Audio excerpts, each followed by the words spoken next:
ಜೈ Hind. So ಇತಿಹಾಸದಲ್ಲಿ ನಡೀತಕ್ಕಂಥ ಒಂದು ಇತಿಹಾಸ ಅಂತಕ್ಕಂಥ ಸಬ್ಜೆಕ್ಟನ್ನು ನಾವು ಟೋಟಲ್ ಆಗಿ 5 ಪಾರ್ಟ್ಗಳಾಗಿ ಡಿವೈಡ್ ಮಾಡ್ತೀವಿ.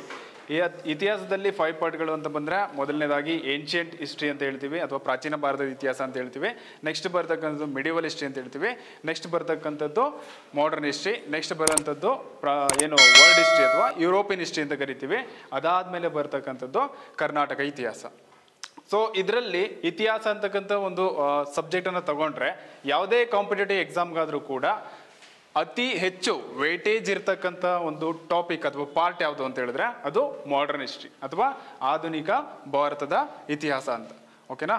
ಅದರಲ್ಲಿ ಆಧುನಿಕ ಭಾರತದ ಇತಿಹಾಸದಲ್ಲಿ ಮೊದಲನೇ ತರಗತಿಯಲ್ಲಿ ಯಾವ್ದು ಮಾಡ್ತಾ ಇದ್ದೀವಿ? Advent of European in India ಅಥವಾ ಭಾರತಕ್ಕೆ ಯುರೋಪಿಯನರ ಆಗಮನ ಅಂತ ಕರಿತೀವಿ. ಭಾರತಕ್ಕೆ ಬಂದಂಥ ಯುರೋಪಿಯನರು ಹೇಗೆ ಬಂದರು, ಯಾಕೆ ಬಂದರು ಅನ್ನೋದ್ರ ಬಗ್ಗೆ ತಿಳ್ಕೊಳ್ತಾ ಹೋಗೋಣ. ಓಕೆ, ಮೊದಲನೇದಾಗಿ ಭಾರತಕ್ಕೆ ಯುರೋಪಿಯನರ ಆಗಮನ ಅಂತ ಹೇಳಿದ್ರೆ ಅದರ ಪ್ರೀವಿಯಸ್ ನಾವು ತಿಳ್ಕೊಬೇಕಾಗತ್ತೆ. ಅಂದರೆ ಭಾರತಕ್ಕೆ ಯುರೋಪಿಯನರು ಯಾರ್ಯಾರು ಬಂದರು ಅನ್ನೋದಕ್ಕಿಂತ ಹೆಚ್ಚಾಗಿ ಹಿಂದೆ ನಾವು ಏನು ಮಾಡಬೇಕು, ನಮ್ಮ ಇಂಡಿಯಾದ ಪರಿಸ್ಥಿತಿ ಯಾವ ಥರ ಇತ್ತು. ಓಕೆನಾ? ನಮ್ಮ ಇಂಡಿಯಾನೇ ಏನಕ್ಕೆ ಅವರು ಚೂಸ್ ಮಾಡಿದ್ರು, ಸರಿನಾ? ಯುರೋಪಿಯನರು ಇಂಡಿಯಾಗೆ ಬರಬೇಕು, ಇಂಡಿಯಾನೇ ಏನಕ್ಕೆ ಚೂಸ್ ಮಾಡಿದ್ರು ಅಂತಕ್ಕಂಥದ್ದು ವೆರಿ ಇಂಪಾರ್ಟೆಂಟ್ ಆಗುತ್ತೆ. ಸೊ ಅದು ಪ್ರಿವಿಯಸ್ ಅನ್ನು ತಿಳ್ಕೊಳ್ಳೋದಾದ್ರೆ ಅಥವಾ ಹಿನ್ನೆಲೆಯನ್ನು ತಿಳ್ಕೊಳ್ಳೋದಾದ್ರೆ, ಮೊದಲನೇದಾಗಿ ಭಾರತ ಮತ್ತು ಯುರೋಪ್ ನಡುವೆ ವ್ಯಾಪಾರ ಸಂಪರ್ಕಗಳು ನಡೀತಾ ಇತ್ತು. ಓಕೆನಾ? ಇಂಡಿಯಾ ಮತ್ತು ಯುರೋಪ್ ನಡುವೆ ವ್ಯಾಪಾರಗಳು ನಡೀತಾ ಇತ್ತು. ಯಾವುದರ ಮೂಲಕ ನಡೀತಾ ಇತ್ತು ಅಂತ ಹೇಳಿದ್ರೆ ಏನು ಮಾಡ್ತಾರೆ ಅಂತ ಹೇಳಿದ್ರೆ, ಇಲ್ಲಿ ಮೊದಲನೇದಾಗಿ ಪೋರ್ಚುಗಲ್ ಅಂತಕ್ಕಂಥ place, it's very very important. ನೋಡಿ, ಇಲ್ಲಿ ಪೋರ್ಚುಗಲ್ ಅಂತಕ್ಕಂಥ ಪ್ಲೇಸ್ ಇಲ್ಲಿ ಬರುತ್ತೆ, ಸರಿನಾ? ಪೋರ್ಚುಗಲ್ ಅಂತಕ್ಕಂಥ ಪ್ಲೇಸ್ ಇಲ್ಲಿ ಬರುತ್ತೆ. ಪೋರ್ಚುಗಲ್ನ ನಾವಿಕರುಗಳು ಅಥವಾ ಇನ್ವೈಟ್ ಮಾಡ್ತಕ್ಕಂಥವ್ರು ಅಥವಾ ನಾವಿಕರುಗಳು ಏನು ಮಾಡ್ತಾರೆ ಅಂತ ಹೇಳಿದ್ರೆ ಸಿ ರೂಟನ್ನು ಕಂಡುಹಿಡಿತಾರೆ ಅಂತ ನಿಮಗೆಲ್ಲ ಗೊತ್ತಿದೆ. ಅದಕ್ಕಿಂತ ಪೂರ್ವದಲ್ಲಿ ನಮ್ಮ ಇಂಡಿಯಾ ಮತ್ತು ಯುರೋಪ್ ನಡುವೆ ವ್ಯಾಪಾರಗಳು ನಡೀತಿರ್ಬೇಕಾದ್ರೆ ಯಾವ ಥರ ನಡೀತಾ ಇತ್ತು? ಸಮುದ್ರ ಮಾರ್ಗದ ಮೂಲಕ ನಡೀತಾ ಇತ್ತಾ? ಇಲ್ಲ. ಓಕೆನಾ? ಯಾವುದರ ಮೂಲಕ ನಡೀತಾ ಇತ್ತು? ಕೆಲವೊಂದು ಕಂಟ್ರಿಗಳನ್ನು ದಾಟಿ ಬರುವುದರ ಮೂಲಕವಾಗಿ ವ್ಯಾಪಾರ ಸಂಪರ್ಕಗಳು ನಡೀತಾ ಇತ್ತು. ಈ ವ್ಯಾಪಾರ ಸಂಪರ್ಕಗಳನ್ನು ಮಾಡ್ತಕ್ಕಂಥವ್ರು ಯಾರ್ಯಾರು ಅಂತ ಹೇಳಿದ್ರೆ ಅರಬ್ಬರು. ಓಕೆನಾ? ಅರೇಬಿಯನ್ ಮರ್ಚೆಂಟ್ಸ್ ಮೀನ್ಸ್ ವರ್ತಕರುಗಳು ಅಥವಾ ವ್ಯಾಪಾರಿಗಳು ಅಂತ ಕರಿತೀವಿ. ಅರೇಬಿಯನ್ ವರ್ತಕರುಗಳು ಏನು ಮಾಡ್ತಾ ಇದ್ರು? ಇಂಡಿಯಾದಿಂದ ಒಂದು ವಸ್ತುಗಳನ್ನು, ಫಾರ್ ಎಕ್ಸಾಂಪಲ್ ಈಗ ಇಂಡಿಯಾದಲ್ಲಿ ಇರ್ತಕ್ಕಂಥ ವಸ್ತುಗಳಿಗೆ ಯಾವ ವಸ್ತುಗಳಿಗೆ ಬೇಡಿಕೆ ಇತ್ತು ಅಂತ ಹೇಳಿದ್ರೆ ಸಾಂಬಾರು ಪದಾರ್ಥಗಳು ಅಂತ ಕರಿತೀವಿ. ಓಕೆನಾ? ಸಾಂಬಾರು ಪದಾರ್ಥಗಳು ವಿತ್ ಜೊತೆಗೆ ಸ್ಪೈಸಸ್. ಓಕೆನಾ? ಅದಾದ್ಮೇಲೆ ಬರ್ತಕ್ಕಂಥದ್ದು ಕಾಟನ್, ಹತ್ತಿ, ಸರಿನಾ? ಅಂದರೆ ಯುರೋಪ್ನಲ್ಲಿ ಹತ್ತಿ ಬಟ್ಟೆಗೆ ಹತ್ತಿ ಅಂತ ಹೆಚ್ಚಿನ ಬೇಡಿಕೆ ಇತ್ತು. ಸೊ ಹಾಗಾಗಿ ನಮ್ಮ ಭಾರತದಲ್ಲಿ ಹತ್ತಿಯನ್ನು ಬೆಳೀತಾ ಇದ್ದಿದ್ರಿಂದ ಅವರ ಕಣ್ಣು ಯಾವುದ್ರ ಮೇಲೆ ಬೀಳುತ್ತೆ? ಇಂಡಿಯಾದ ಮೇಲೆ ಬೀಳುತ್ತೆ. ಅದಾದ್ಮೇಲೆ ಬರ್ತಕ್ಕಂಥದ್ದು ನಿಮಗೆ ಸಿಲ್ಕ್ಸ್ ಅಥವಾ ರೇಷ್ಮೆ. ಓಕೆ, ಈ 3 ಪದಾರ್ಥಗಳಿಗೆ ಯಾವ್ದು? ಸ್ಪೈಸಸ್, ಕಾಟನ್ ಮತ್ತೆ ಸಿಲ್ಕ್. ಈ 3 ವಸ್ತುಗಳು ಅತ್ಯಂತ ಹೆಚ್ಚು ಬೇಡಿಕೆ ಇರತಕ್ಕಂಥ ವಸ್ತುಗಳಾಗಿತ್ತು. ಎಲ್ಲಿ ಬೇಡಿಕೆ ಜಾಸ್ತಿ ಇತ್ತು? ಯುರೋಪ್ನಲ್ಲಿ, ಸರಿನಾ? ಆದರೆ ಈ 3 ವಸ್ತುಗಳು ಎಲ್ಲಿ ಸಿಗ್ತಾ ಇತ್ತು?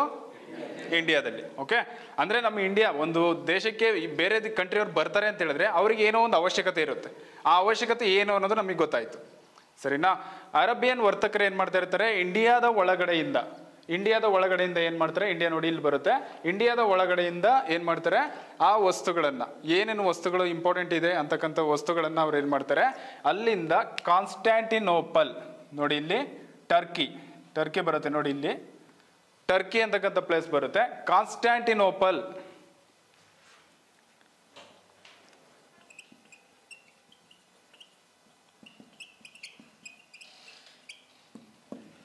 It's very very important place, ಸರಿನಾ? ಕಾನ್ಸ್ಟ್ಯಾಂಟಿನೋಪಲ್, ಇವಾಗ ಅದನ್ನ ಇಸ್ತಾಂಬುಲ್ ಅಂತ ಕರೀತಾರೆ. ಓಕೆ, ಇಸ್ತಾಂಬುಲ್ ಅಂತ ಕರೀತಾರೆ. ಕಾನ್ಸ್ಟ್ಯಾಂಟಿನೋಪಲ್ ಅಂತಕ್ಕಂಥ ಒಂದು ನಗರದ ಮೂಲಕ ಏನ್ ಮಾಡ್ತಾರೆ? ಈ ಒಂದು ವ್ಯಾಪಾರವನ್ನ ನಡೆಸ್ತಾ ಇರ್ತಾರೆ. ಈ ಒಂದು ವ್ಯಾಪಾರ ಸಂಪರ್ಕ ಯಾವ ತರ ಇತ್ತು ಅಂತ ಹೇಳಿದ್ರೆ ನೀಟಾಗಿ ಅರ್ಥ ಮಾಡ್ಕೋಬೇಕು. ಅರೇಬಿಯನ್ನರು ಏನ್ ಮಾಡ್ತಾ ಇದ್ರು ಅಥವಾ ಅರಬ್ ಮರ್ಚೆಂಟ್ಸ್ಗಳು ಏನ್ ಮಾಡ್ತಾ ಇದ್ರು? ಇಂಡಿಯಾದ ಒಳಗಡೆ ವಸ್ತುಗಳನ್ನ ಅಲ್ಲಿರ್ತಕ್ಕಂಥ ಸ್ಥಳೀಯರಿಂದ ಏನ್ ಮಾಡ್ತಾ ಇದ್ರು? ಕೊಂಡ್ಕೊಳ್ತಾ ಇದ್ರು ಕಡಿಮೆ ಬೆಲೆಗೆ, ಸರಿನಾ? ಅಲ್ಲಿಂದ ಒಂದೇ ಲೋಕಲ್ಸ್ ಇರ್ತಾರಲ್ವಾ, ಲೋಕಲ್ಸ್ ಇಂದ ಏನ್ ಮಾಡ್ತಾ ಇದ್ರು? ವಸ್ತುಗಳನ್ನ ಕೊಂಡ್ಕೊಬಿಟ್ಟು ಅದನ್ನ ಏನ್ ಮಾಡ್ತಾ ಇದ್ರು? ಕಾನ್ಸ್ಟ್ಯಾಂಟಿನೋಪಲ್ ಅಂತಕ್ಕಂಥ ಒಂದು ನಗರಕ್ಕೆ ಏನ್ ಮಾಡ್ತಾ ಇದ್ರು? ಎಕ್ಸ್ಪೋರ್ಟ್ ಮಾಡ್ತಾ ಇದ್ರು ಅಥವಾ ಅಲ್ಲಿ ತಂದು ಮಾರ್ತಾ ಇದ್ರು. ಯಾರಿಗೆ ಮಾರ್ತಾ ಇದ್ರು? ಇಟಾಲಿಯನ್ ವರ್ತಕರುಗಳಿಗೆ. ಓಕೆನಾ? ಇಟಾಲಿಯನ್ ವರ್ತಕರುಗಳಿಗೆ. ವರ್ತಕ ಮೀನ್ಸ್ ಮರ್ಚೆಂಟ್. ಇಟಾಲಿಯನ್ ಮರ್ಚೆಂಟ್ಗಳಿಗೆ ಏನು ಮಾಡ್ತಾ ಇದ್ರು, ಮಾರಾಟವನ್ನ ಮಾಡ್ತಾ ಇದ್ರು. ಈ ಇಟಾಲಿಯನ್ ಮರ್ಚೆಂಟ್ಗಳು ಏನು ಮಾಡ್ತಾ ಇದ್ರು ಅಂತ ಹೇಳಿದ್ರೆ, ಇದೇ ಯುರೋಪ್ ಖಂಡಕ್ಕೆ ಏನು ಮಾಡ್ತಾ ಇದ್ರು, ಯುರೋಪಿಯನ್ ಕಂಟ್ರಿಗಳು, ಎನಿ ಕಂಟ್ರೀಸ್, ಯುರೋಪಿಯನ್ ಕಂಟ್ರಿಗಳಿಗೆ ಯಾವ್ಯಾವ ವಸ್ತುಗಳ ಅವಶ್ಯಕತೆ ಇದೆ ಅವುಗಳನ್ನ ಏನು ಮಾಡ್ತಾ ಇದ್ರು, ಮಾರಾಟವನ್ನ ಮಾಡ್ತಾ ಇದ್ರು. ಓಕೆ, ಇದೊಂದು ಪಾಯಿಂಟ್ ವೆರಿ ವೆರಿ ಇಂಪಾರ್ಟೆಂಟ್, ಚೆನ್ನಾಗಿ ನೆನಪಿರಬೇಕು. ಭಾರತದಿಂದ ವಸ್ತುಗಳನ್ನ ತಗೊಂಡೋಗ್ತಿದ್ದವ್ರು ಬೇರೆ, ಯುರೋಪ್ನಲ್ಲಿ ವಸ್ತುಗಳನ್ನ ಮಾರ್ತಿದ್ದವ್ರು ಬೇರೆ, ಸರಿನಾ? ಆದರೆ ಅವರಿಬ್ಬರಿಗೂ ಒಂದು ಕನೆಕ್ಷನ್ ಪಾಯಿಂಟ್ ಇತ್ತು. ಆ ಕನೆಕ್ಷನ್ ಪಾಯಿಂಟ್ ಯಾವುದು? ಕಾನ್ಸ್ಟಾಂಟಿನೋಪಲ್. ಅರ್ಥ ಆಗ್ತಿದೆಯಲ್ವಾ? ಸೊ ಇದರಲ್ಲಿ ಕಾನ್ಸ್ಟಾಂಟಿನೋಪಲ್ ಅಂತಕ್ಕಂಥ ನಗರದ ಮೂಲಕ ವ್ಯಾಪಾರ ಸಂಪರ್ಕಗಳು ಇದೇ ಥರ ನಡೀತಿರ್ಬೇಕಾದ್ರೆ ಇಟಾಲಿಯನ್ ವರ್ತಕರುಗಳು ಏನು ಮಾಡ್ತಾರೆ, ಈ ಥರ ವ್ಯಾಪಾರಗಳನ್ನ ಮಾಡ್ತಾ ಇರ್ತಾರೆ. ಮತ್ತು ವಸ್ತುಗಳನ್ನ ಕಡಿಮೆ ಬೆಲೆಗೆ ಕೊಂಡ್ಕೊಂಡ್ಬಿಟ್ಟು ಅದನ್ನೇನು ಮಾಡಿದ್ರು, ಯುರೋಪ್ನಲ್ಲಿ ತಾವು ಫಿಕ್ಸ್ ಮಾಡಿದೆ ರೇಟು, ಸರಿನಾ? ತಾವು ಫಿಕ್ಸ್ ಮಾಡಿದಂಥ ರೇಟು, ಆ ರೇಟಿಗೆ ಏನು ಮಾಡ್ತಿದ್ರು, ಆ ವಸ್ತುಗಳನ್ನ ಮಾರಾಟ ಮಾಡಿ ಜಾಸ್ತಿ ಲಾಭವನ್ನು ಗಳಿಸ್ತಾ ಇದ್ರು. ಆದರೆ ಒಂದು ಘಟನೆ ನಡೆಯುತ್ತೆ. ಏನಂತ ಹೇಳಿದ್ರೆ 1453ರಲ್ಲಿ, ಸರಿನಾ, 1453ನಲ್ಲಿ ಏನಾಗುತ್ತೆ, ಈ ಒಂದು ಕಾನ್ಸ್ಟಾಂಟಿನೋಪಲ್ ನಗರವನ್ನ ಆಟೋಮನ್ ಟರ್ಕರು, ಓಕೆ,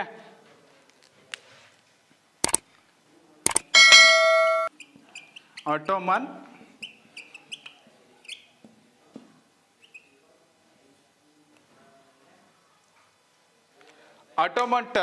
ಟರ್ಕಿಶ್ ಅಂತಲೂ ಕರಿತೀವಿ ಅಥವಾ ಟರ್ಕರು ಅಂತಲೂ ಕರಿತೀವಿ. ಆಟೋಮನ್ ಟರ್ಕರು ಏನು ಮಾಡ್ತಾರೆ, ಈ ಒಂದು ಕಾನ್ಸ್ಟಾಂಟಿನೋಪಲ್ ಅಂತಕ್ಕಂಥ ಒಂದು ನಗರವನ್ನ, ಪ್ಲೇಸನ್ನು ಏನು ಮಾಡ್ತಾರೆ, ವಶಪಡಿಸ್ಕೊಬಿಡ್ತಾರೆ, ಸರಿನಾ? ಯಾವುದೇ ಅಡ್ಡಿ ಆತಂಕಗಳು ಇಲ್ಲದೇ ಇರೋ ರೀತಿ ಯಾವ ಥರ ಮಾಡ್ತಾ ಇದ್ರು, ವ್ಯಾಪಾರಗಳನ್ನ ನಡೆಸ್ತಾ ಇದ್ರು. ಅರೇಬಿಯನ್ ವರ್ತಕರುಗಳು ತಗೋಗಿ ಕಾನ್ಸ್ಟಾಂಟಿನೋಪಲ್ ವರೆಗೆ ತಲುಪಿಸ್ತಾ ಇದ್ರು. ಅಲ್ಲಿಂದ ಇಟಾಲಿಯನ್ ವರ್ತಕರುಗಳು ಏನು ಮಾಡ್ತಾ ಇದ್ರು, ಅದನ್ನ ತಗೊಂಡೋಗಿ ಯುರೋಪ್ ದೇಶಗಳಲ್ಲಿ ತಮಗಿಷ್ಟ ಅಂತ ಬಂದಂತ ರೇಟಿಗೆ ಮಾರಾಟವನ್ನ ಮಾಡಿ ಹೆಚ್ಚು ಲಾಭಗಳನ್ನ ಗಳಿಸ್ತಾ ಇದ್ರು. ಸೊ ಇದರಲ್ಲಿ ಹೆಚ್ಚು ಲಾಭಗಳನ್ನ ಗಳಿಸ್ತಾ ಇದ್ದಂಥವ್ರು ಇಟಾಲಿಯನ್ ವರ್ತಕರು, ಅರೇಬಿಯನ್ಸ್ ಅಲ್ಲ. ಅರ್ಥ ಆಗ್ತಿದ್ಯಾ? ಸೊ ಇದರಲ್ಲಿ ವೆರಿ ಇಂಪಾರ್ಟೆಂಟ್ ಆಗಿ ಕಾನ್ಸ್ಟಾಂಟಿನೋಪಲ್ ಅಂತಕ್ಕಂಥ ನಗರವನ್ನ ಆಟೋಮನ್ ಟರ್ಕರು ವಶಪಡಿಸ್ಕೊಳ್ತಾರೆ. ಇವರು ಯಾವಾಗ ಈ ಪ್ಲೇಸ್ ಅನ್ನ ಗೆದ್ಕೊಂಡ್ರು ಅವಾಗ ಏನಾಗುತ್ತೆ, ಆಟೋಮನ್ ಟರ್ಕರು ಈ ಕಾನ್ಸ್ಟಾಂಟಿನೋಪಲ್ ನಗರದ ಮೇಲೆ ಹಿಡಿತವನ್ನ ಸಾಧಿಸ್ತಾರೆ. ಹಿಡಿತ ಸಾಧಿಸೋದು ಅಂದ್ರೆ ಗೊತ್ತಿಲ್ವಾ?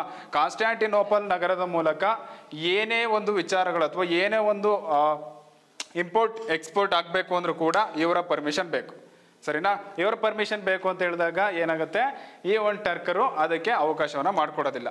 ಇನ್ ಕೇಸ್ ವ್ಯಾಪಾರ ಮಾಡಲೇಬೇಕು ಅಂತ ಹೇಳಿದ್ರೆ ಅವ್ರು ಏನು ಮಾಡ್ತಾರೆ, ಈ ಹಿಂದೆ ಇದ್ದಂತಹ ಟ್ಯಾಕ್ಸ್ ಅನ್ನ ಡಬಲ್ ಮಾಡ್ತಾರೆ, ಸರಿನಾ? ಫಾರ್ ಎಕ್ಸಾಂಪಲ್, ಈಗ 100% ಒಂದು ವ್ಯಾಪಾರವನ್ನು ಮಾಡ್ತಿದ್ದಾರೆ ಅಂತ ಅನ್ಕೊಂಡ್ರಪ್ಪ, ಸರಿನಾ? ಅರೇಬಿಯನ್ ವರ್ತಕರುಗಳು ಏನು ಮಾಡ್ತಾರೆ, ಇಲ್ಲಿ ಒಂದು ವ್ಯಾಪಾರದಲ್ಲಿ ಕಡಿಮೆ ಬೆಲೆಗೆ ಕೊಂಡ್ಕೊಬಿಟ್ಟು ಅದನ್ನ ಏನು ಮಾಡ್ತಾರೆ, ಕಾನ್ಸ್ಟಾಂಟಿನೋಪಲ್ ನಗರಕ್ಕೆ ತಲುಪಿಸಿದ ಮೇಲೆ ಏನಾಗುತ್ತೆ ಅಂತ ಹೇಳಿದ್ರೆ, ಈ ಒಂದು 100%ಅಲ್ಲಿ 40% ಏನು ಮಾಡಬೇಕು, ಟ್ಯಾಕ್ಸ್ ಆಗಿ ಯಾರಿಗೆ ಕೊಡಬೇಕು, ಟರ್ಕರಿಗೆ ಕೊಡಬೇಕು. ಅದನ್ನ ಇನ್ನು 60%ಗೋಸ್ಕರ ಅವನು ಏನು ಮಾಡಬೇಕು, ವ್ಯಾಪಾರವನ್ನ ಮಾಡಬೇಕು. ಅದನ್ನ ಮತ್ತೆ ಇಟಾಲಿಯನ್ಸ್ ಏನಿರ್ತಾರೆ, ಈ ವಸ್ತುಗಳನ್ನ ಕೊಂಡ್ಕೋಬೇಕಾದ್ರೂ ಕೂಡ ಅವ್ರೇನ್ ಮಾಡ್ಬೇಕು, ಅವರು ಕೂಡ ಟ್ಯಾಕ್ಸ್ ಅನ್ನ ಕಟ್ಟಬೇಕಾಗತ್ತೆ. ಟ್ಯಾಕ್ಸ್ ಅನ್ನ ಕಟ್ಟಿ ಆ ವಸ್ತುಗಳನ್ನ ತಗೊಂಡೋಗಿ ಅವರು ಬೇರೆ ದೇಶಗಳ ಯುರೋಪ್ನಲ್ಲಿ ಮಾರಾಟವನ್ನ ಮಾಡಬೇಕಾಗತ್ತೆ. ಸೊ ಇವಾಗ ಏನಾಗುತ್ತೆ ಅಂತ ಹೇಳಿದ್ರೆ, ಇಲ್ಲಿ ಹೆಚ್ಚು ಲಾಭ ಗಳಿಸೋದಕ್ಕೆ ಆಗ್ಲಿಲ್ಲ. ಯಾರಿಗೆ? ಇಟಾಲಿಯನ್ ವರ್ತಕರಿಗಳಿಗೂ ಕೂಡ ಕಷ್ಟ ಆಗಿರುತ್ತೆ, ಮತ್ತೆ ಅರೇಬಿಯನ್ಸ್ಗೂ ಕೂಡ ಕಷ್ಟ ಆಗಿರುತ್ತೆ. ಈ ಕಷ್ಟ ಆದಂತ ಟೈಮಲ್ಲಿ ಏನ್ ಮಾಡ್ತಾರೆ ಅಂತ ಹೇಳಿದ್ರೆ, ಈ ಒಂದು ಕಾನ್ಸ್ಟಾಂಟಿನೋಪಲ್ ನಗರದ ಮೂಲಕ ವ್ಯಾಪಾರವನ್ನು ಸ್ಥಗಿತಗೊಳಿಸಿ ನಾವೇನ್ ಮಾಡಬೇಕು, ಬೇರೆ ಮಾರ್ಗವನ್ನ ಕಂಡುಹಿಡಿಬೇಕು. ಈಗ ವ್ಯಾಪಾರವನ್ನ ನಂಬ್ಕೊಂಡು ಬದುಕಂತವ್ರು ವ್ಯಾಪಾರವನ್ನ ಬಿಡಕ್ಕಾಗಲ್ಲ, ಸರಿನಾ? ಆದ್ರೆ ಅದು ಏನ್ ಮಾಡ್ಬೇಕು, ನಮ್ಗೆ ಅವಶ್ಯಕತೆ ಇದೆ ಅಂತ ಹೇಳಿದಾಗ ಅದ್ರ ಬಗ್ಗೆ ಸ್ವಲ್ಪ ಯೋಚನೆಗಳನ್ನ ಮಾಡ್ಬೇಕು. ಅವಾಗ ಏನ್ ಮಾಡ್ತಾರೆ ಅಂತ ಹೇಳಿದ್ರೆ, ಪೋರ್ಚುಗಲ್ನ ಒಬ್ಬ ರಾಜ, ಸರಿನಾ? ಅವನ ಹೆಸರು ಕೇಳಿರ್ತೀರಾ, ಹೆನ್ರಿ, ಸರಿನಾ? ಹೆನ್ರಿ ದಿ ನಾವಿಗೇಟರ್ ಕೇಳಿದಿರಾ? ಹೆನ್ರಿ ದಿ ನಾವಿಗೇಟರ್ ಅಂತ ಕರಿತೀವಿ.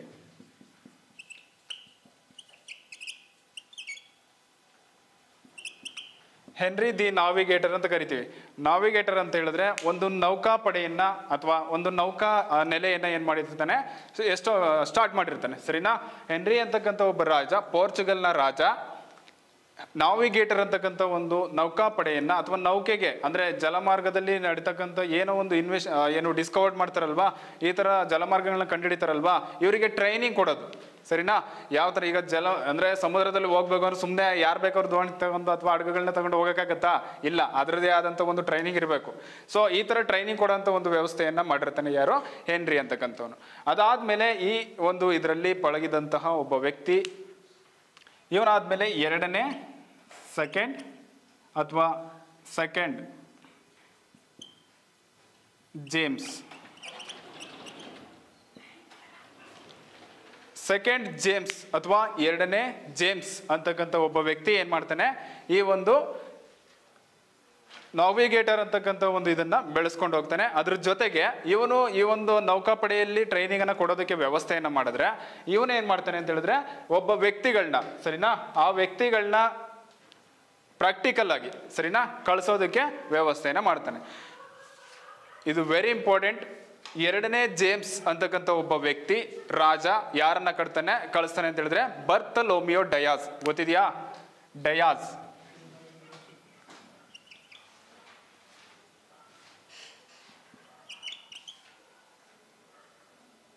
ಬರ್ತಲೋಮಿಯೋ ಡಯಾಸ್ ಅಂತಕ್ಕಂಥ ಒಬ್ಬ ವ್ಯಕ್ತಿಯನ್ನ ಕಳಿಸ್ತಾನೆ. ಅಂದ್ರೆ ನಾವಿನ್ನು advent of European comes to ಇಂಡಿಯಾಗೆ ಹೋಗಿಲ್ಲ ಇನ್ನು, ಸರಿನಾ, ಆದ್ರೆ ಹಿನ್ನೆಲೆ ತಿಳ್ಕೊಬೇಕು ನಾವು. ಓಕೆ, ಎರಡನೇ ಜೇಮ್ಸ್ ಅಂತಕ್ಕಂಥ ಒಬ್ಬ ರಾಜ ಏನ್ ಮಾಡ್ತಾನೆ, ಡಯಾಸ್ ಅಥವಾ ಬರ್ತಲೋಮಿಯೋ ಡಯಾಸ್ ಅಂತಕ್ಕಂಥ ಒಬ್ಬ ವ್ಯಕ್ತಿಯನ್ನ ಕಳಿಸ್ತಾನೆ. ಏನಕ್ಕೆ ಕಳಿಸ್ತಾನೆ ಅರ್ಥ ಆಗಿದೆ ನಿಮ್ಗೆ? ಏನಕ್ಕೆ ಕಳಿಸ್ತಾನೆ ಅಂತೇಳಿ, ನಾವಿಗೇಟರ್ ಅಂತಕ್ಕಂಥ ಒಂದು ನೌಕಾಪಡೆ ಇರುತ್ತೆ, ಅದರಲ್ಲಿ ಏನ್ ಮಾಡಬೇಕು, ಟ್ರೈನಿಂಗ್ ಅನ್ನ ಪಡ್ಕೋಬೇಕು. ಆ ಟ್ರೈನಿಂಗ್ ಅಲ್ಲಿ ಎಕ್ಸ್ಪರ್ಟ್ ಇದ್ದವ್ರನ್ನ ಏನ್ ಮಾಡ್ತಾರೆ, ನೋಗಪ್ಪ ನೀನು ಸಮುದ್ರಯಾನವನ್ನ ಮಾಡು, ಮಾರ್ಗವನ್ನ ಕಂಡಿಡಿ ಅಂತ ಹೇಳ್ತಾರೆ. ಅಂಥವ್ರಲ್ಲಿ ಅವನ ಕಾಲದಲ್ಲಿ ಯಾರು ಕಂಡಿಡಿಯಕ್ ಆಗ್ಲಿಲ್ಲ. ಸೊ ಅದಾದ್ಮೇಲೆ ಸೆಕೆಂಡ್ ಜೇಮ್ಸ್ ನ ರಾಜ ಆಗಿರ್ತಾನೆ, ಅವನ ಕಾಲದಲ್ಲಿ ಯಾರು ಬರ್ತಾರೆ, ಡಯಾಸ್ ಅಥವಾ ಬರ್ತಲೋಮಿಯೋ ಡಯಾಸ್ ಅಂತಕ್ಕಂಥವನ್ನ ಏನ್ ಮಾಡ್ತಾನೆ, ಕಳಿಸ್ತಾನೆ. ಬರ್ತಲೋಮಿಯೋ ಡಯಾಸ್ ಅಂತಕ್ಕಂಥ ಒಬ್ಬ ವ್ಯಕ್ತಿ ಯಾವ್ದನ್ನ ಕಂಡುಹಿಡಿತಾನೆ, ಆಫ್ರಿಕಾದ ದಕ್ಷಿಣದ ತುತ್ತ ತುದಿ. ಓಕೆ, ದಿಕ್ಕು ಗೊತ್ತಿದೆಯಲ್ವ ನಿಮ್ಗೆ? ಓಕೆನಾ, ಆಮೇಲೆ ಹೇಳ್ತೀನಿ ನಿಮ್ಗೆ. ದಕ್ಷಿಣದ ಆಫ್ರಿಕಾದ, ಇದು ಆಫ್ರಿಕಾ ಖಂಡದ ತುತ್ತ ತುದಿಯನ್ನ ಏನಂತ ಕರಿತೀವಿ, ಕೇಪ್ ಆಫ್ ಗುಡ್ ಆಫ್ ಬುಷಿರಾ ಅಂತ ಕರಿತೀವಿ, ಸರಿನಾ.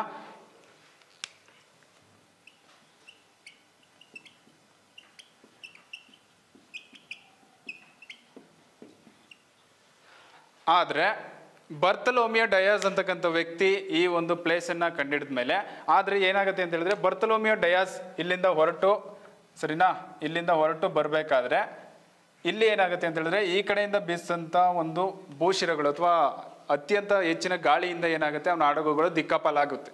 ಆದ್ರಿಂದ ಅವನು ಏನ್ ಮಾಡ್ತಾನೆ, ಈ ಒಂದು ಪ್ಲೇಸಿಗೆ ಬಿರುಗಾಳಿಯ ಭೂಶಿರ ಅಂತ ಕರೀತಾನೆ, ಸರಿನಾ. ಬಿರುಗಾಳಿಯ ಭೂಶಿರ ಅಂತ ಕರೀತಾರೆ. ಕೇಪ್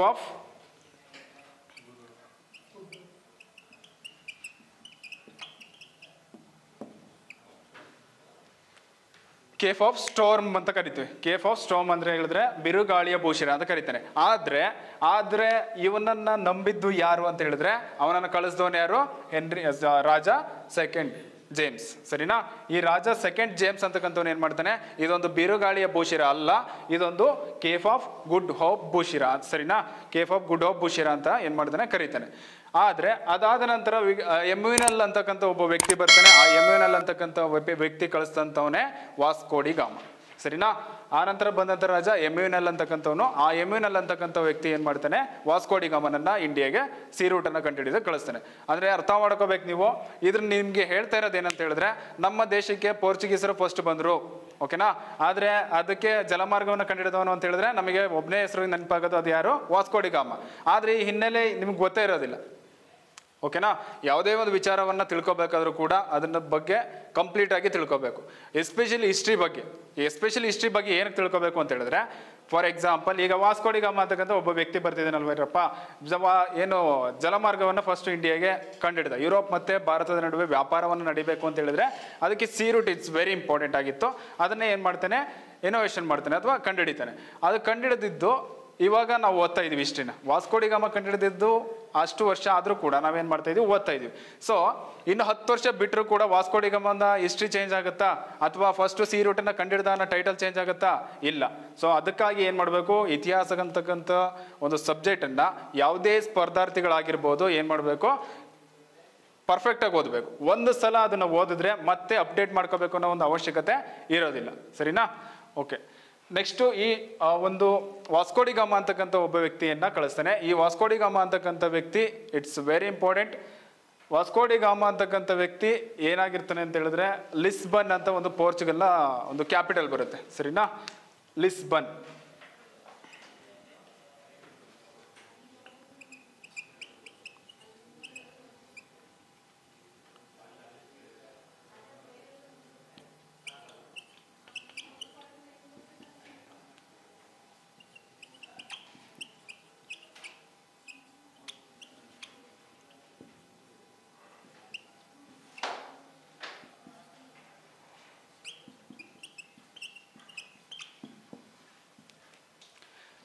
ವಾಸ್ಕೋಡಿಗಾಮ ಅಂತಕ್ಕಂಥ ವ್ಯಕ್ತಿ ಪೋರ್ಚುಗಲ್ನ ರಾಜಧಾನಿಯಾದಂತಹ ಅಥವಾ ಕ್ಯಾಪಿಟಲ್ ಆದಂತಹ ಲಿಸ್ಬನ್ ಅಂತಕ್ಕಂಥ ಒಂದು ನಗರದಿಂದ ಹೊರಡ್ತಾನೆ. ಎಷ್ಟರಲ್ಲಿ? 1497ರಲ್ಲಿ. 1497ರಲ್ಲಿ ಲಿಸ್ಬನ್ ಅಂತಕ್ಕಂಥ ನಗರದಿಂದ ಹೊರಟು ಭಾರತದ ಎಲ್ಲಿಗೆ ಬರ್ತಾನೆ? ಕಲ್ಲಿಕೋಟೆ. ಓಕೆ, ಭಾರತದ ಕಲ್ಲಿಕೋಟೆಯಲ್ಲಿರ್ತಕ್ಕಂಥ ಒಂದು ಕಾಪಾಡ್ ಅಂತಕ್ಕಂಥ ಒಂದು ಪ್ಲೇಸಿಗೆ. ಇನ್ನೊಂದ್ಸಲ ಕೇಳಿಸ್ಕೊಳ್ಳಿ. ಭಾರತಕ್ಕೆ ಬಂದಂತಹ ವಾಸ್ಕೋಡಿಗಾಮ ಯಾವ ರೂಟ್ ಆಗಿ ಬಂದ? ಸಿ ರೂಟ್ ಅಂದ್ರೆ ಅವನು ಬಂದಂಥ ರೂಟ್ಗಳು ಇಟ್ಸ್ ವೆರಿ ಇಂಪಾರ್ಟೆಂಟ್ ಆಗುತ್ತೆ. ಇವನು ಯಾವ ದೇಶಕ್ಕೆ ಸೇರಿದವನು? ಪೋರ್ಚುಗಲ್ ಅಥವಾ ಪೋರ್ಚುಗೀಸರು ಅಂತ ಗೊತ್ತಾಗಿದೆ. ಸೊ ಇದರ ಅರ್ಥ ಏನು? ಇವನು ಸಿ ರೂಟನ್ನು ಕಂಡುಹಿಡಿಯೋದಕ್ಕೆ ಬಂದಿದೆ ಅಂತ ಹೇಳಿದ್ರೆ ಭಾರತಕ್ಕೆ ಮೊಟ್ಟ ಮೊದಲ ಬಾರಿಗೆ ಬಂದಂಥವ್ರು ಪೋರ್ಚುಗೀಸರು ಅಂತ. ಸೊ ನಿಮ್ಗೆ ಅರ್ಥ ಆಗ್ತಿದೆ. ಸೊ ವಾಸ್ಕೋಡಿಗಾಮ ಅಂತಕ್ಕಂಥ ವ್ಯಕ್ತಿ ಏನ್ ಮಾಡ್ತಾನೆ? 1497ರಲ್ಲಿ, ಸರಿನಾ, 1497ರಲ್ಲಿ ಲಿಸ್ಬನ್ ಅಂತಕ್ಕಂಥ ಒಂದು ಪ್ಲೇಸಿಂದ ಅಥವಾ ನಗರದಿಂದ ಹೊರಡ್ತಾನೆ. ಆ ನಗರದಿಂದ ಹೊರಟು ಅವನೇನ್ ಮಾಡ್ತಾನೆ? ಈ ಒಂದು ಭಾರತದ ಕಲ್ಲಿಕೋಟೆಯಲ್ಲಿರ್ತಕ್ಕಂಥ ಒಂದು ಕಾಪಾಡ್ ಅಂತಕ್ಕಂಥ ಒಂದು ಪ್ಲೇಸಿಗೆ ಬರ್ತಾನೆ. ಓಕೆ, ಇದನ್ನ ನೀವು ಮ್ಯಾಪಲ್ಲಿ ತಿಳ್ಕೊಬೇಕು ಅಂತ ಹೇಳಿದ್ರೆ ಸೇಮ್ ಪೋರ್ಚುಗಲ್ ಅಂತಕ್ಕಂಥ ಒಂದು ಪ್ಲೇಸಿಂದ ಲಿಸ್ಬನ್ನಿಂದ ಹೊರಟು ವಾಸ್ಕೋಡಿಗಾಮ ಅಂತಕ್ಕಂಥವ್ನು ಇಲ್ಲಿ ಬರ್ತಾನೆ. ಆದ್ರೆ ಬರ್ತಲೋಮಿಯೋ ಡಯಾಸ್ ಅಂತಕ್ಕಂಥವ್ನು ಏನಾಗಿದ್ದ? ಈ ಕೇಪ್ ಆಫ್ ಗುಡ್ ಹೋಪ್ ಬುಷರದಿಂದ ಇನ್ನು ಮುಂದೆ ಹೋಗಕ್ ಆಗ್ಲೇ ಇಲ್ಲ, ಸರಿನಾ, ಫೇಲ್ಯೂರ್ ಆಗಿದ್ದ. ಆದ್ರೆ ವಾಸ್ಕೋಡಿಗಾಮ ಅಂತಕ್ಕಂಥವ್ನು ಇಲ್ಲಿ ಬಂದು ಮಡಗಾಸ್ಕರ್ ಅಂತ ಒಂದು ಪ್ಲೇಸ್ ಬರುತ್ತೆ, ಸರಿನಾ, ಮಡಗಾಸ್ಕರ್ ಅಂತಕ್ಕಂಥ ಒಂದು ದೇಶ ಬರುತ್ತೆ. ಅಲ್ಲಿ ಏನಾಗ್ತಾನೆ? ಸ್ಟೇ ಮಾಡಿ ಅಲ್ಲಿಂದ ಏನ್ ಮಾಡ್ತಾನೆ? ಇಂಡಿಯಾಗೆ ಸಿ ರೂಟ್ ಅನ್ನ ಕಂಡುಹಿಡಿತಾನೆ. ಓಕೆ, ಇಲ್ಲಿ ಕಲ್ಲಿಕೋಟೆಗೆ ಬರ್ತಾನೆ. ಕಲ್ಲಿಕೋಟೆಗೆ ಬಂದು ಇಲ್ಲಿ ಕಾಪಾಡ್ ಅಂತಕ್ಕಂಥ ಒಂದು ಪ್ಲೇಸ್ ಅಲ್ಲಿ ಉಳ್ಕೊಳ್ತಾನೆ.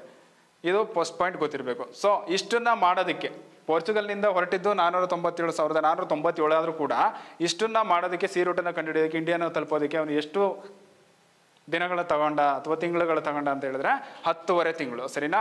10.5 ತಿಂಗಳುಗಳ ಕಾಲ ಅಂದ್ರೆ 1498ರಲ್ಲಿ 1498ರಲ್ಲಿ ಏನ್ ಮಾಡ್ತಾನೆ? ಭಾರತಕ್ಕೆ ಮೊಟ್ಟ ಮೊದಲ ಬಾರಿಗೆ ಯುರೋಪಿಯನರು ಏನ್ ಮಾಡ್ತಾರೆ? ಅದರಲ್ಲೂ ಪೋರ್ಚುಗೀಸರು ಏನ್ ಮಾಡ್ತಾರೆ? ಪೋರ್ಚುಗಲ್ನವರು ಈ ಒಂದು ಸಮುದ್ರ ಮಾರ್ಗವನ್ನ ಅಥವಾ ಜಲ ಮಾರ್ಗವನ್ನ ಕಂಡುಹಿಡಿತಾರೆ. ನಿಮ್ಗೆ ಇಲ್ಲೊಂದು ಸಣ್ಣ ಪಾಯಿಂಟ್ ಹೇಳ್ತೀನಿ, ಚೆನ್ನಾಗಿ ನೆನ್ಪಿಟ್ಕೋಬೇಕು. ಭಾರತಕ್ಕೆ ಸಮುದ್ರ ಮಾರ್ಗವನ್ನು ಕಂಡುಹಿಡಿದಿದ್ದು 1498 ಅಂತ ನಿಮಗೆ ಗೊತ್ತಿದೆ, ಓಕೆನಾ. ಆದರೆ ವಿದೇಶದಲ್ಲಿ ಅಥವಾ ಯುರೋಪಿಯನ್ ಕಂಟ್ರಿಗಳಲ್ಲಿ ವ್ಯಾಪಾರಗಳು ನಡೀತಾ ಇದ್ದಿದ್ದು 1869ರಲ್ಲಿ. 1869 ಅಂದ್ರೆ ನಿಮ್ಗೆ ಯಾವ ಇಯರ್ ನೆನಪಾಗುತ್ತೆ? ಯಾರ ಘಟನೆ ನೆನಪಾಗುತ್ತೆ? 1869 ಮಹಾತ್ಮ ಗಾಂಧೀಜಿಯವರ ಹುಟ್ಟಿದ ವರ್ಷ, ಸರಿನಾ. ಮಹಾತ್ಮ ಗಾಂಧೀಜಿಯವರು ಹುಟ್ಟಿದಂಥ ವರ್ಷ ಆಗಿರುತ್ತೆ.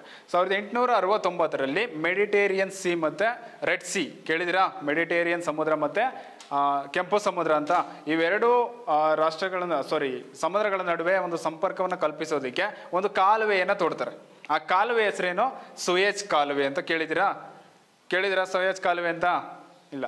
ಸುಯೇಜ್ ಕಾಲುವೆ ಅಂತಕ್ಕಂಥದ್ದನ್ನ ಕಟ್ತಾರೆ. ಈ ಸುಯೇಜ್ ಕಾಲುವೆ ನಿರ್ಮಾಣ ಆಗೋ ತನಕ ವಾಸ್ಕೋಡಿಗಾಮ ಅಂತಕ್ಕಂಥವನು ಏನು ಸಿ ರೂಟ್ ಅನ್ನ ಕಂಡುಹಿಡಿದಿದ್ದ, ಇದೇ ಒಂದು ಸಿ ರೂಟ್ ಮೂಲಕವಾಗಿ ವ್ಯಾಪಾರ ಅಂತಕ್ಕಂಥದ್ದು ನಡೀತಾ ಇತ್ತು, ಸರಿನಾ.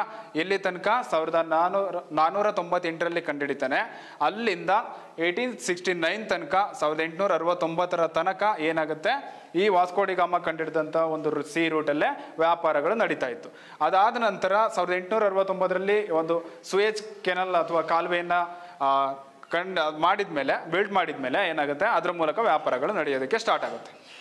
ಓಕೆ, ಇಷ್ಟು ಭಾರತಕ್ಕೆ ಒಂದು ಜಲಮಾರ್ಗವನ್ನು ಕಂಡುಹಿಡಿದಂಥ ಹಿಸ್ಟ್ರಿ ಬಗ್ಗೆ. ನೆಕ್ಸ್ಟ್ ಮೊದಲನೇದಾಗಿ ವಾಸ್ಕೋಡಿಗಾಮ ಅಂತಕ್ಕಂಥವ್ನು ಪೋರ್ಚುಗಲ್ ದೇಶಕ್ಕೆ ಸೇರಿದವನು, ಇದು ಕಂಪ್ಲೀಟ್ ಆಗಿದೆ. ಅದಾದ್ಮೇಲೆ ಬರ್ತಕ್ಕಂಥವ್ನು ಯಾರು ಅಂತ ಹೇಳಿದ್ರೆ ಫ್ರಾನ್ಸಿಸ್ಕೋ ಡಿ ಅಲ್ಮೇಡಾ.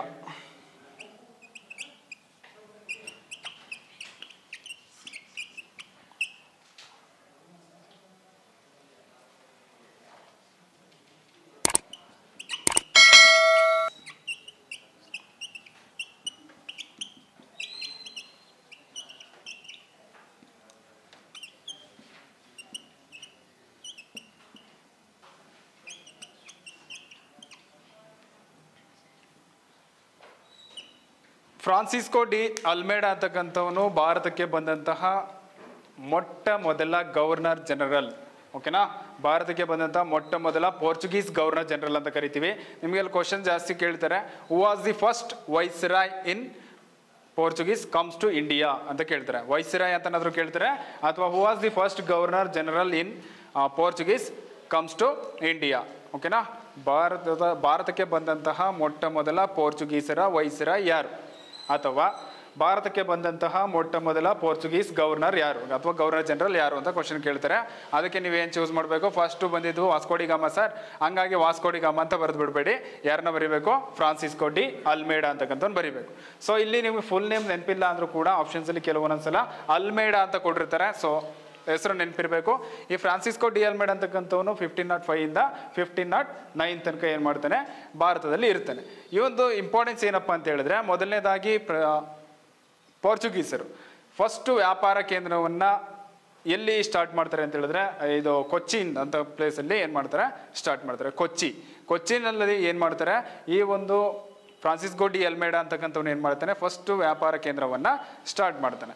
ಅದಾದಮೇಲೆ ಫ್ರಾನ್ಸಿಸ್ಕೋ ಡಿ ಅಲ್ಮೇಡಾನ ಬಗ್ಗೆ ಇಂಪಾರ್ಟೆನ್ಸ್ ಅಂತಂದು ಹೇಳಿದ್ರೆ, ಬ್ಲೂ ವಾಟರ್ ಪಾಲಿಸಿ ಅಂತಕ್ಕಂಥ ಒಂದು ನೀತಿಯನ್ನು ಅಥವಾ ಪಾಲಿಸಿಯನ್ನು ಏನು ಮಾಡ್ತಾನೆ, ಜಾರಿಗೆ ತರ್ತಾನೆ. Blue water policy.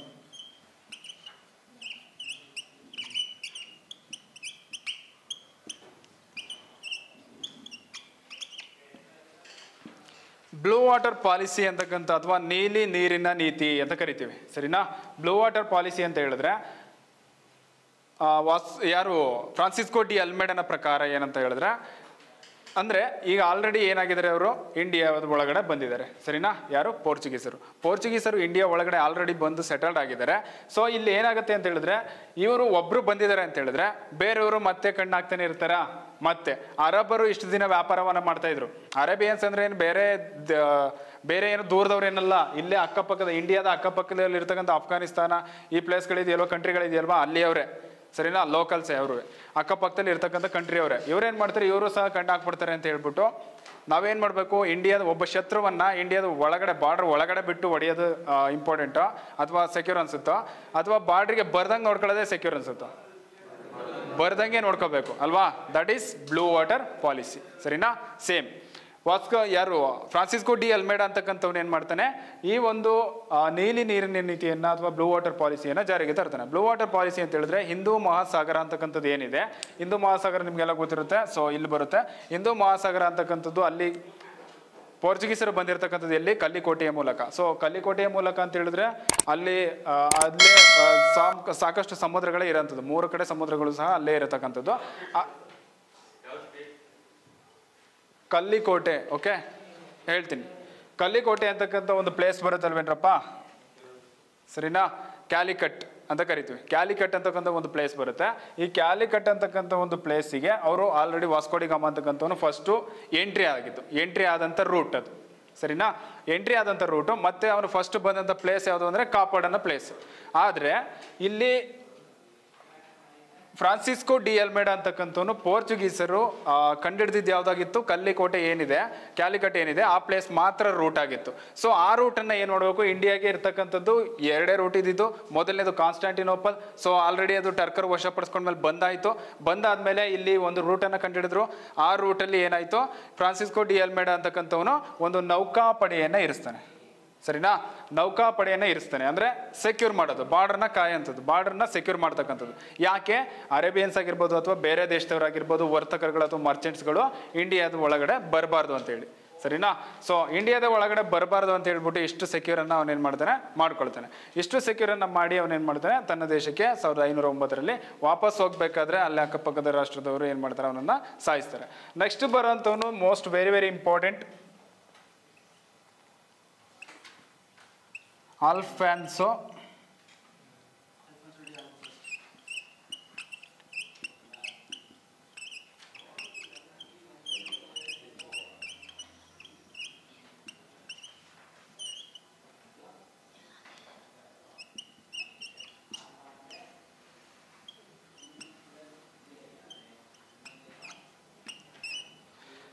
Alfonso de Albuquerque ಅಂತ ಕರಿತೀವಿ. ಈ ಆಲ್ಫಾನ್ಸೋ ಡಿ ಅಲ್ಬುಕರ್ಕ್ ಅಂತಕ್ಕಂಥವ್ನು ಏನು ಮಾಡ್ತಾನೆ, ಭಾರತಕ್ಕೆ ಬಂದಿರ್ತಾನೆ. ಸೊ ಇಲ್ಲಿ 3 ಜನ ವ್ಯಕ್ತಿಗಳು, 3 ಜನ ಇಂಪಾರ್ಟೆಂಟ್ ಆಗ್ತಾರೆ. ಮೊದಲನೇದಾಗಿ ವಾಸ್ಕೋಡಿ ಗಾಮ ಅಂತಕ್ಕಂಥವನು ಇಂಡಿಯಾಗೆ ಮೊದಲನೇ ಬಾರಿಗೆ ಸಿ ರೂಟನ್ನು ಕಂಡುಹಿಡಿತಾನೆ. ಸೊ ಹಂಗಾಗಿ ಸಿ ರೂಟನ್ನು ಕಂಡುಹಿಡಿದಂಥ ಪೋರ್ಚುಗಲ್ಲರೇ ಏನು ಮಾಡ್ತಾರೆ, ಫಸ್ಟು ಇಂಡಿಯಾಗೆ ಬರ್ತಾರೆ. ಅದರಲ್ಲಿ ಫ್ರಾನ್ಸಿಸ್ಕೋ ಡಿ ಅಲ್ಮೇಡಾ ಅಂತಕ್ಕಂಥವನ್ನ ಏನು ಮಾಡ್ತಾರೆ, ಗವರ್ನರ್ ಆಗಿ ಅಥವಾ ವೈಸ್ರಾಯ್ ಆಗಿ ಏನು ಮಾಡ್ತಾರೆ, ಇಂಡಿಯಾಗೆ ಕಳಿಸ್ಕೊಡ್ತಾರೆ. ಯಾರು, ಪೋರ್ಚುಗೀಸರು.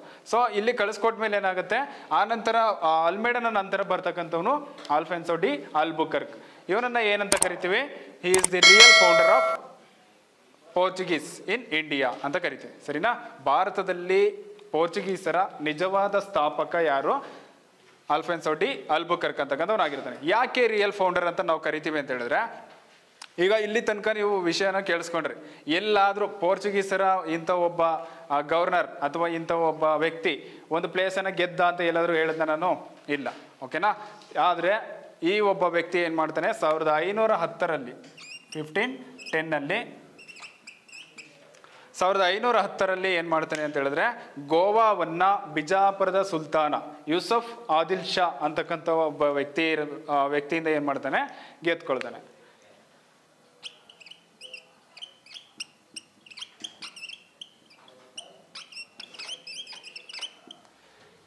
ಯೂಸಫ್ ಆದಿಲ್ ಶಾ ಅಂತಕ್ಕಂಥ ಒಬ್ಬ ವ್ಯಕ್ತಿಯಿಂದ ಏನ್ ಮಾಡ್ತಾನೆ, ಇವನೊಬ್ಬ ಯಾರು ಅಂತ ಹೇಳಿದ್ರೆ ಬಿಜಾಪುರದ ಆದಿಲ್ ಶಾಹಿಗಳು. ಕೇಳಿದ್ರಲ್ವೇನ್ರಪ್ಪ, ಬಿಜಾಪುರದ ಆದಿಲ್ ಶಾಹಿಗಳು, ಅಥವಾ ಇವಾಗ ನಾವು ಬಿಜಾಪುರವನ್ನ ಏನಂತ ಕರಿತೀವಿ, ವಿಜಯಪುರ ಅಂತ ಕರಿತೀವಿ. ಸೊ ವಿಜಯಪುರದ ಆದಿಲ್ ಶಾಹಿ ವಂಶಸ್ಥರಲ್ಲಿ ಬರ್ತಕ್ಕಂಥ ಯೂಸಫ್ ಆದಿಲ್ ಶಾನಿಂದ ಅವನನ್ನ ಸೋಲ್ಸಿ ಏನ್ ಮಾಡ್ತಾನೆ, ಈ ಅಲ್ಬುಕರ್ಕ್ ಅಂತಕ್ಕಂಥವನು ಗೋವಾವನ್ನ 1510ರಲ್ಲಿ ತಿಳ್ಕೊಳ್ತಾನೆ. ಇದರಲ್ಲಿ ನಿಮ್ಗೆ ಆಲ್ರೆಡಿ ಗೊತ್ತಾಗ್ತಿದೆ. ಸೊ 1510 ಅಂತ ಹೇಳಿದ್ರೆ ಅದು ಯಾರ ಆಡಳಿತ ಕಾಲಾವಧಿ ಆಗಿತ್ತು? ದಿ ಗ್ರೇಟ್ ಕೃಷ್ಣದೇವರಾಯ ಅಂತಕ್ಕಂಥವರ ಆಡಳಿತ ಕಾಲಾವಧಿ ಆಗಿತ್ತು. ಅಂದರೆ 1509ರಲ್ಲಿ 9ರಿಂದ 1529 ತನಕ ಶ್ರೀಕೃಷ್ಣ ದೇವರಾಯ ಅಂತಕ್ಕಂಥವ್ರು ಏನು ಮಾಡ್ತಾರೆ, ತುಳುವ ಸಂತತಿಯಿಂದ ಅಧಿಕಾರವನ್ನು ನಡೆಸ್ತಾರೆ, ವಿಜಯನಗರ ಸಾಮ್ರಾಜ್ಯವನ್ನು ಆಳ್ವಿಕೆಯನ್ನು ಮಾಡ್ತಾರೆ. ಸೊ ಇದರಲ್ಲಿ ಹಾಗಾದರೆ ಕೃಷ್ಣದೇವರಾಯ ಅಂತಕ್ಕಂಥವ್ರು ಇವರನ್ನ ತಡೀಲಿಲ್ವಾ? ತಡಿಬೋದಿತ್ತಲ್ವಾ? ಯಾಕೆ ತಡಿಲಿಲ್ಲ ಅಂತ ಹೇಳಿದ್ರೆ, ಅಲ್ಬುಕರ್ಕ್ ಮತ್ತೆ ಏನು ನಿಮ್ಗೆ ಹೇಳಿದೆ, ಒಂದು ನಮಗೆ ಅವಶ್ಯಕತೆ ಇದೆ ಅಂತ ಹೇಳಿದ್ರೆ ಅದಕ್ಕೆ ನಮ್ಮ ಸೊಲ್ಯೂಷನ್ಗಳನ್ನ ನಾವೇನು ಮಾಡ್ತೀವಿ, ಕಂಡ್ಕೊಳ್ತೀವಿ. ಸರಿನಾ? ಸೊ ಇದರಲ್ಲಿ ಏನಾಗುತ್ತೆ ಅಂತ ಹೇಳಿದ್ರೆ, ಕೃಷ್ಣದೇವರಾಯನಿಗೆ ಒಂದು ರೀತಿ ಅವಶ್ಯಕತೆ ಇತ್ತು, ಅಲ್ಬುಕರ್ಕ್ಗೆ ಒಂದು ರೀತಿ ಅವಶ್ಯಕತೆ ಇತ್ತು. ಸೊ ಇವರಿಗೆ ಇರ್ತಕ್ಕಂಥ ಅವಶ್ಯಕತೆಗಳು ಏನು ಮಾಡ್ತಾರೆ, ಎಕ್ಸ್ಚೇಂಜ್ ಮಾಡ್ಕೊಳ್ತಾರೆ. ಸೊ ಯಾವ ರೀತಿ ಅಂತ ಹೇಳಿದ್ರೆ, ಅಲ್ಬುಕರ್ಕ್ ಅಂತಕ್ಕಂಥ ಒಬ್ಬ ವ್ಯಕ್ತಿ ಏನು ಮಾಡ್ತಾನೆ, ಪರ್ಷಿಯಾ ಅಂತಕ್ಕಂಥ ಒಂದು ಕಂಟ್ರಿಗಳಲ್ಲಿ ದಿ ಫೇಮಸ್, ನೀವು ಮಿಡಿವಲ್ ಹಿಸ್ಟ್ರಿಯೆಲ್ಲ ಕೇಳಿರ್ತೀರಾ, ಕುದುರೆಗಳಿಗೆ ಜಾಸ್ತಿ ಫೇಮಸ್ ಆದಂಥದ್ದು. ಸೊ ಈ ಕುದುರೆಗಳು ಯಾರಿಗೆ ಬೇಕಾಗಿತ್ತು, ಕೃಷ್ಣದೇವರಾಯನಿಗೆ ಬೇಕಾಗಿತ್ತು. ಸೊ ಇದರಲ್ಲಿ ನಿಮ್ಗೆ ಇಯರ್ ಬರ್ದಿದ್ದೀನಿ ನೋಡಿ, 1509ರಲ್ಲಿ ಯಾರು ಕೃಷ್ಣದೇವರಾಯ ಅಂತಕ್ಕಂಥವ್ರು ಪಟ್ಟಕ್ಕೆ ಬಂದಿದ್ದು. ಸೊ ಯಾವುದೇ ಒಬ್ಬ ರಾಜ ಅಧಿಕಾರಕ್ಕೆ ಬಂದ ತಕ್ಷಣ ಪವರ್ಫುಲ್ ಆಗೋದಿಲ್ಲ ಅಥವಾ ಪವರ್ಫುಲ್ ಆಗಿರೋದಿಲ್ಲ. ಸರಿನಾ? ಹೋಗ್ತಾ ಹೋಗ್ತಾ ಏನು ಮಾಡ್ತಾರೆ, ತನ್ನ ಸಾಮ್ರಾಜ್ಯಕ್ಕೆ ಕೆಲವೊಂದು ಪ್ಲೇಸ್ಗಳನ್ನ ಗೆಲ್ತಾ ಸಾಮ್ರಾಜ್ಯವನ್ನು ಇನ್ಕ್ರೀಸ್ ಮಾಡ್ತಾ ಹೋಗ್ತಾರೆ. ಇದು ಫಸ್ಟ್ ಸ್ಟಾರ್ಟಿಂಗ್ ಪಟ್ಟಕ್ಕೆ ಬಂದಿರೋದ್ರಿಂದ, ಅಥವಾ ಫಸ್ಟ್ ಸ್ಟಾರ್ಟಿಂಗು ಈಗ ತಾನೇ ಅಧಿಕಾರಕ್ಕೆ ಬಂದಿರೋದ್ರಿಂದ ಕೃಷ್ಣದೇವರಾಯನಿಗೆ ಸೈನ್ಯದ ಅವಶ್ಯಕತೆ ಇತ್ತು ಅಂತ ಹೇಳಿದ್ರೆ ಅವರಿಗೆ ಏನು ಬೇಕಾಗಿರುತ್ತೆ, ಕುದುರೆಗಳ ಅವಶ್ಯಕತೆ ಇತ್ತು. ಆ ಕುದುರೆಗಳಿಗೆ ಅವಶ್ಯಕತೆಯನ್ನು ಈಡೇರಿಸ್ಕೊಳ್ಳೋದಕ್ಕೆ ಯಾರನ್ನು ಉಪಯೋಗಿಸ್ಕೊಳ್ತಾರೆ, ಅಲ್ಬುಕರ್ಕ್ ಅಂತಕ್ಕಂಥ ಒಬ್ಬ ವ್ಯಕ್ತಿಯನ್ನು ಉಪಯೋಗಿಸ್ಕೊಳ್ತಾರೆ. ಸೊ ಅವನು ಒಪ್ಕೊಂಡ್ಮೇಲೆ ಏನು ಮಾಡ್ತಾರೆ ಅಂತ ಹೇಳಿದ್ರೆ, ಈ ಅಲ್ಬುಕರ್ಕ್ ಅಂತಕ್ಕಂಥವನಿಗೆ ಇಂಡಿಯಾದಲ್ಲಿ ಗೋವಾ ಅಂತಕ್ಕಂಥ ಪ್ಲೇಸನ್ನು ಗೆದ್ಕೋಬೇಕು ಅನ್ನೋ ಒಂದು ಥಾಟ್ ಬರುತ್ತೆ. ಸೊ ಅದಕ್ಕೆ ಏನು ಮಾಡ್ತಾರೆ, ಈ ಒಬ್ಬ ಏನು ಕೃಷ್ಣದೇವರಾಯ ಅಂತಕ್ಕಂಥವ್ರು ಅಲ್ಬುಕರ್ಕ್ಗೆ ಹೆಲ್ಪನ್ನು ಮಾಡ್ತಾರೆ. ಸರಿನಾ? ನಿಮಗೆ ಇಲ್ಲಿ ಕ್ವಶನ್ ಏನಾದರೂ ಕೇಳಿದ್ರೆ, ಭಾರತದಲ್ಲಿ ಪೋರ್ಚುಗೀಸರ ಅಲ್ಫೋನ್ಸೋ ಡಿ ಅಲ್ಬುಕರ್ಕ್ ಅಂತಕ್ಕಂಥವನು ಗೋವಾವನ್ನು ಗೆದ್ಕೋಬೇಕಾದ್ರೆ ಭಾರತದಲ್ಲಿ ಯಾವ ವ್ಯಕ್ತಿ ಅಥವಾ ಯಾವ ರಾಜ ಸಪೋರ್ಟನ್ನು ಮಾಡಿದ್ರು ಅಂತ ಕೇಳಿದ್ರೆ ಯಾರನ್ನ ಬರೀತೀರಾ, ಕೃಷ್ಣದೇವರಾಯ ಅಂತಕ್ಕಂಥದ್ದು ರೈಟ್ ಆನ್ಸರ್. ಓಕೆ, ಅದನ್ನ ಬರಿಬೇಕಾಗುತ್ತೆ. ನೆಕ್ಸ್ಟು ಇಷ್ಟು ಪೋರ್ಚುಗೀಸರಿಗೆ ಸಂಬಂಧಪಟ್ಟಂಥ ಇನ್ಫಾರ್ಮೇಷನ್. ನೆಕ್ಸ್ಟು ಪೋರ್ಚುಗೀಸರಿಗೆ ಸಂಬಂಧಪಟ್ಟಂಥ ಇನ್ಫಾರ್ಮೇಷನ್ ಆಗಿತ್ತು. ಸೊ ಈ ಪೋರ್ಚುಗೀಸರು ಅಂತಕ್ಕಂಥವ್ರು ಆದಮೇಲೆ ಬೇರೆ ಬೇರೆ ಕಂಟ್ರಿಯಿಂದ ಅಥವಾ ಯುರೋಪಿಯನ್ಸೇ ಬೇರೆ ಬೇರೆ ಕಂಟ್ರಿಯಿಂದ ಏನು ಮಾಡ್ತಾರೆ, ಇಂಡಿಯಾಗೆ ಬರೋದಕ್ಕೆ ಹೋಗ್ತಾರೆ. ಸೊ ಇಷ್ಟು ಸೆಕ್ಯೂರನ್ನು ಮಾಡ್ಕೊಂಡಂಥದ್ದು ಬ್ಲೂ ವಾಟರ್ ಪಾಲಿಸಿಯನ್ನು ಮಾಡಿದರು. ಅಂದರೆ ಸಮುದ್ರದ ಮೇಲೆ ಯಾರು ಒಳಗಡೆ ಬರಲೇಬಾರ್ದು ಆ ರೀತಿಯ ಒಂದು ದಿಗ್ಬಂಧನವನ್ನು ಹಾಕಿದ್ದ ಯಾರು, ಫ್ರಾನ್ಸಿಸ್ಕೋ ಡಿ ಅಲ್ಮೇಡ ಅಂತಕ್ಕಂಥವನು. ಅದನ್ನು ದಾಟಿ ಅಥವಾ ಅದೆಲ್ಲ ಫೇಲ್ಯೂರ್ ಆಗಿ ನೆಕ್ಸ್ಟು ಏನು ಮಾಡ್ತಾರೆ, ಡಚ್ಚರು ಬರ್ತಾರೆ. ಸರಿನಾ? ಸೊ ಯಾಕೆ ಈ ಥರ ಆಯಿತು ಅಂತ ಹೇಳಿದ್ರೆ, ಸ್ಪೇನ್, ಅದು ಪೋರ್ಚುಗಲ್ನ ಪಕ್ಕದಲ್ಲೇ ಬರ್ತಕ್ಕಂಥ ಒಂದು ಪ್ಲೇಸ್ ಯಾವುದು ಅಂತ ಹೇಳಿದ್ರೆ ಸ್ಪೇನ್ ಅಂತಕ್ಕಂಥ ಪ್ಲೇಸ್ ಆಗಿರುತ್ತೆ. ಸರಿನಾ? ಇಲ್ಲಿ ನೋಡಿ, ಇಲ್ಲಿ ಸ್ಪೇನ್, ಇದು ಸ್ಪೇನ್ ಅಂತಕ್ಕಂಥ ಪ್ಲೇಸ್ ಬರುತ್ತೆ. ಈ ಸ್ಪೇನ್ ಅಂತಕ್ಕಂಥ ಪ್ಲೇಸ್ ಏನಿತ್ತೆ, ಅದು ಪೋರ್ಚುಗಲ್ ಅನ್ನೋದು ಒಂದು ಚಿಕ್ಕ ರಾಷ್ಟ್ರ ಆಗಿರುತ್ತೆ. ಸೊ ಈ ಸ್ಪೇನ್ ಅಂತಕ್ಕಂಥ ಪ್ಲೇಸಲ್ಲಿ ಅದು ಒಂದು ದೇಶ ಏನು ಮಾಡುತ್ತೆ, 1580ರಲ್ಲಿ 1518ರಲ್ಲಿ ಏನು ಮಾಡುತ್ತೆ ಅಂತ ಹೇಳಿದ್ರೆ, ಈ ಸ್ಪೇನ್ ಅಂತಕ್ಕಂಥ ದೇಶ ಪೋರ್ಚುಗಲ್ನನ್ನು ಸೋಲಿಸುತ್ತೆ. ಸರಿನಾ? ಸೊ ಪೋರ್ಚುಗಲ್ ಅಂತಕ್ಕಂಥ ದೇಶ ಸೋತ ಮೇಲೆ ಪೋರ್ಚುಗಲ್ ಯಾರ ಆಳ್ವಿಕೆಗೆ ಒಳಪಡ್ತೋ, ಸ್ಪೇನ್ನ ಆಳ್ವಿಕೆಗೆ ಒಳಪಡ್ತು. ಸೊ ಹಾಗಾಗಿ ಇವ್ರಿಗೆ ಒಂದು ಓನಾಗಿ ಮಾಡ್ತಕ್ಕಂಥದ್ದು ಏನು ಮಾಡಬೇಕು ಅನ್ನೋದು ಸ್ವಲ್ಪ ಗೊತ್ತಾಗ್ತಿರಲ್ಲ. ಅಂಥ ಟೈಮಲ್ಲಿ ಇವ್ರದ್ದು ಮೊದಲನೇದು ಫೇಲ್ಯೂರ್ ಆಯಿತು. ನೆಕ್ಸ್ಟ್ ಬರೋಂಥದ್ದು ನಿಮಗೆ ಇಂಪಾರ್ಟೆನ್ಸನ್ನು ನೋಡೋದಾದ್ರೆ ಇದರಿಂದ ಏನು ಯೂಸ್ ಆಯಿತು ನಮಗೆ ಅಂತ ಹೇಳಿದ್ರೆ, ಇಂಡಿಯಾದಲ್ಲೇ ಮೊಟ್ಟ ಮೊದಲ ಬಾರಿಗೆ ಮುದ್ರಣ ಯಂತ್ರವನ್ನು ಪಡೆದಂತಹ, ಈಗಿನ ಕಾಲಕ್ಕೆ ಹೇಳ್ಬೇಕಂದ್ರೆ ಏನು ಸ್ಟೇಟ್ ಯಾವುದರಪ್ಪ, ಪ್ರಿಂಟಿಂಗ್ ಪ್ರೆಸ್ ಅಂತ ಕರಿತೀವಲ್ವಾ, ಪ್ರಿಂಟಿಂಗ್ ಪ್ರೆಸ್, ಅದನ್ನು ಪಡೆದಂತಹ ಮೊಟ್ಟ ಮೊದಲ ರಾಜ್ಯ ಯಾವುದು ಅಂತ ಹೇಳಿದ್ರೆ ಅದು ಗೋವಾ. ಓಕೆ, 1556ರಲ್ಲಿ 1556ಅಲ್ಲಿ 1556ಅಲ್ಲಿ ಪ್ರಿಂಟಿಂಗ್ ಪ್ರೆಸ್ ಅನ್ನ ಏನು ಮಾಡ್ತಾರೆ, ಪೋರ್ಚುಗೀಸರು ಭಾರತಕ್ಕೆ ಪರಿಚಯವನ್ನ ಮಾಡಿಕೊಡ್ತಾರೆ. ಸೊ ಇದರಲ್ಲಿ ನಮಗೆ ಕಾಂಪಿಟೇಟಿವ್ ಎಕ್ಸಾಮಲ್ಲಿ ಈ ಥರ ಕ್ವಶನ್ಸ್ ಕೂಡ ಬರೋ ಸಾಧ್ಯತೆಗಳಿರುತ್ತೆ. ಅಂದರೆ ಇದಕ್ಕೆ ರಿಲೇಟೆಡ್ ಆಗಿರೋದ್ರಿಂದ ಅಪ್ಡೇಟ್ ಕ್ವಶನ್ ಟೈಪ್ ಕೇಳ್ತಾರೆ. ಯಾವ ಥರ ಕ್ವಶನ್ ಕೇಳ್ತಾರೆ, ಭಾರತದಲ್ಲಿ ಫಸ್ಟ್ ಟೈಮ್ ಪ್ರಿಂಟಿಂಗ್ ಮಿಷನನ್ನು ಅಥವಾ ಪ್ರಿಂಟಿಂಗ್ ಪ್ರೆಸ್ಸನ್ನು ಪಡೆದಂತಹ ರಾಜ್ಯ ಅಥವಾ ನಗರ ಯಾವುದು ಅಂತ ಕೇಳಿದ್ರೆ ಗೋವಾ ಅಂತಕ್ಕಂಥದ್ದು ನೆನಪಿರಬೇಕು. ಸೊ ಗೋವಾ ಬಂತು ಅಂತ ಕ್ಷಣನೇ ಯಾವ ದೇಶದವರು ನಮಗೆ ಪರಿಚಯ ಮಾಡಿದ್ರು ಫಸ್ಟು ಅಂತ ಕೇಳಿದ್ರೆ ಯಾರು ಮಾಡಿದ್ರು, ಪೋರ್ಚುಗೀಸರು ಮಾಡಿದ್ರು. ಓಕೆ, ಇದು ಕ್ಲಿಯರ್ ಆಗಿರಬೇಕು.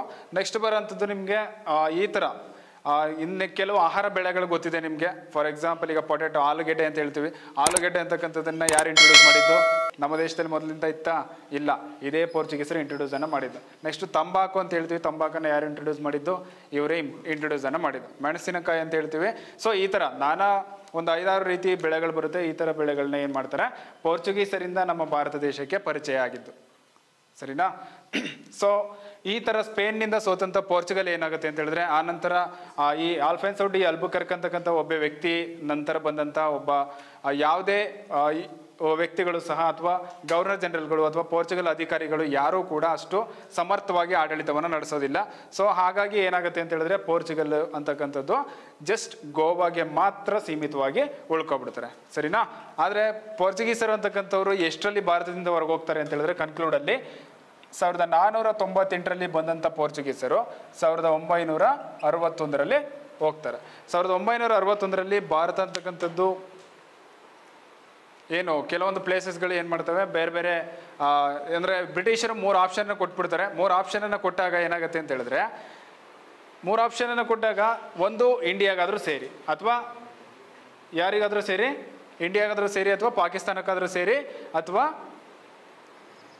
ಸ್ವತಂತ್ರವಾಗಬೇಕಾದ್ರೂ ಉಳಿಬೋದು. ಏನಪ್ಪ?